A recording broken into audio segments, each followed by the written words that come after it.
Hello friend, আমি টুসি। আমি চলে এসেছি আজকে রাখি পূর্ণিমার একটি নতুন ভিডিও নিয়ে। তো বন্ধুরা, আমার শরীরটা খুব ভালো একটা নয়, আর আমি খুব জোরে ভয়েস দিতে পারছি না এই কারণ আমার শরীরটা খুবই খারাপ। তো দেখছেন বন্ধুরা, সকাল সকাল আমি প্রদীপ জ্বালিয়ে চন্দন সিঁদুরের টিপ নিয়ে আর মিষ্টি জলের গ্লাস সাজিয়ে আমি রাখি পূর্ণিমা রাখি নিয়ে স্টার্ট করতে চলেছি আজকে। আর এই যে বাবু দাদার কোলে বসে গেছিলো। তো ছোটদা যেহেতু অফিস যাবে আর ও বললো অনেক রাতে ফিরবে, নাও ফিরতে পারে, তো সেই জন্য মর্নিংয়েও ফিরতে পারে, তো যার জন্য তো ও আমার কাছে এসেছিলো সকাল 9টা নাগাদ। বললো বোন আমাকে রাখিটা পরিয়ে দে।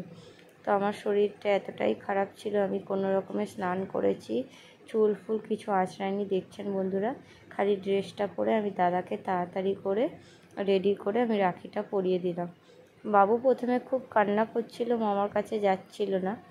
তো আমি স্নান সারতে গেছিলাম, ততক্ষণে মা ওকে চুপ করিয়ে মামার কোলে বসিয়ে দিয়েছে, ফোন দেখিয়ে দিয়েছে। তো ওই যে আমি দাদার হাতে রাখি পরিয়ে দিচ্ছি। ওটা হচ্ছে আমার ছোটদা।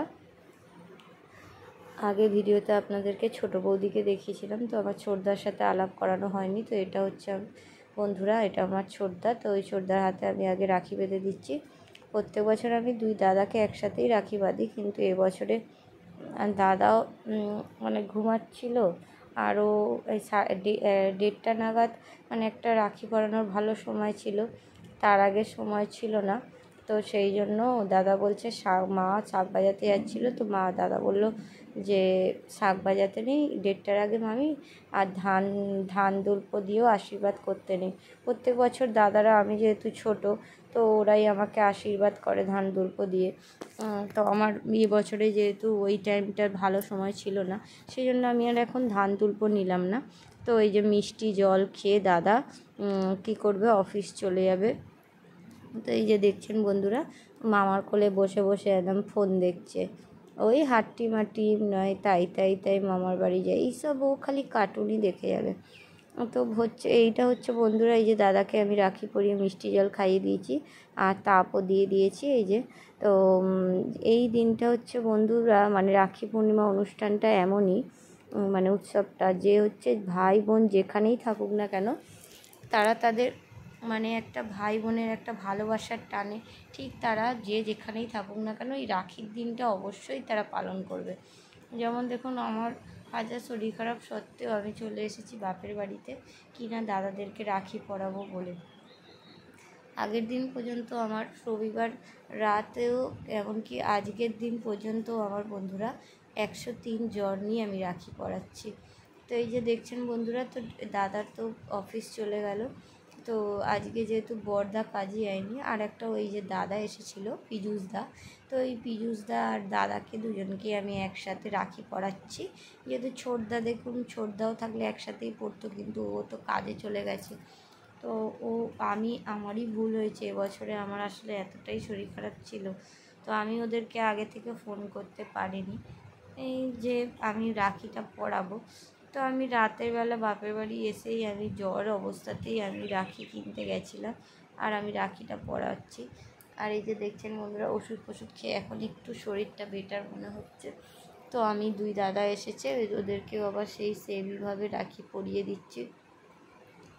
চন্দন দিয়ে টিপ, মানে চন্দন আর সিঁদুরের টিপ লাগিয়ে দেবো। প্রদীপ জ্বালিয়েছি, আর এখন যেহেতু 1:30টা বেজে গেছে, তো ধান দুল্প দিয়ে দাদারা আশীর্বাদ করতেই পারে, ওই জন্য প্লেটে আমি ধান দুল্পও নিয়ে নিয়েছি। আর এই যে 2টো প্লেটে মিষ্টি সাজিয়ে দিয়েছি, জল সাজিয়ে দিয়েছি।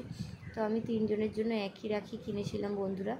আগের বছরে এই দিনটা খুবই খারাপ লাগছিল, যেহেতু আগের বছরে আমার বাবু হয়েছিল, তো সেই সময় আতুরও ছিল, আর একদিকে আমার ঠাকুমাও মারা গেছিলো। তো মানে সবে 1 মাস হয়েছিল, তো যেহেতু রাখি পরাতে নেই, রাখি একটি খুবই শুভ অনুষ্ঠান, তো আগের বছর আমি রাখি পরাতে পারিনি, আমার মনটা খুবই খারাপ লাগছিল। তো তার জন্য দেখুন বন্ধুরা, এবছর আমি রাখি পরাতে এসেছি, আমার খুব একটা মনে আনন্দ যে আমি রাখি পরাতে আসতে পেরেছি। আগের বছর আমি বাপের বাড়িতেই ছিলাম, কিন্তু রাখি পরাতে পারিনি, যেহেতু একটা অসৌচ চলছিল আমাদের বাড়িতে, তার মধ্যে আমার বাবুও হয়েছিল, তখন 21 দিনও হয়নি, তো আমার আতুরও ছিল। তো আগের বছর আমি কাউকেই সেই জন্য রাখি পরাইনি। তো যে এবছরে এই যে রাখি পরাচ্ছি, মানে এর একটা আনন্দটাই আলাদা। দেখছেন তো বন্ধুরা, আমার বাবু দেখছে, বুঝেছেন না, বুঝতে পারছে না কি হচ্ছে। প্রদীপ জ্বলছে, ও তো জানে প্রদীপ জ্বললে পুজো হয়। তা আমি না বন্ধুরা জোরে একদমই কথা বলতে পারছি না, খুবই আমার কষ্ট হচ্ছে। তো বন্ধুরা এই যে দেখছি দাদাকেও আমি রাখিটা পরিয়ে দিলাম। আমার বাবু এবছরে রাখি পরেনি, কিন্তু ওর ঠাম্মি বলেছে যে ও বাড়িতে গেলে ওকে একটু রাখি পরাবে, তো ওকে একটু ও বাড়িতে নিয়ে যাব, মানে আমার শ্বশুরবাড়িতে। আমাদের শ্বশুরবাড়িটা কাছাকাছি বলে একদিকে সুবিধা, মানে কোথাও এই বাপের বাড়ি এলেও কোনো প্রবলেম হলে ও দিদি মানে ও বাড়িতে যাওয়া আসা যায়। শুনলাম নাকি আমার মানে দিদি এসেছে, মানে ননদ এসেছে, দুটো তো ননদ সকালবেলাই এসেছে, দুই দিদি, আর আমার মাসি শাশুড়ির দুই মেয়েও শুনলাম নাকি আসবে। তো ওদের সাথে আমি একবার দেখা করতে যাবো। আমি রাখি পরানো এই যে আমার কমপ্লিট হয়ে গেছে, আর এই যে দেখছেন আমাদেরকে আশীর্বাদও করে দিয়েছে দাদারা। তো এইভাবেই দিনটা আমরা শেষ করলাম।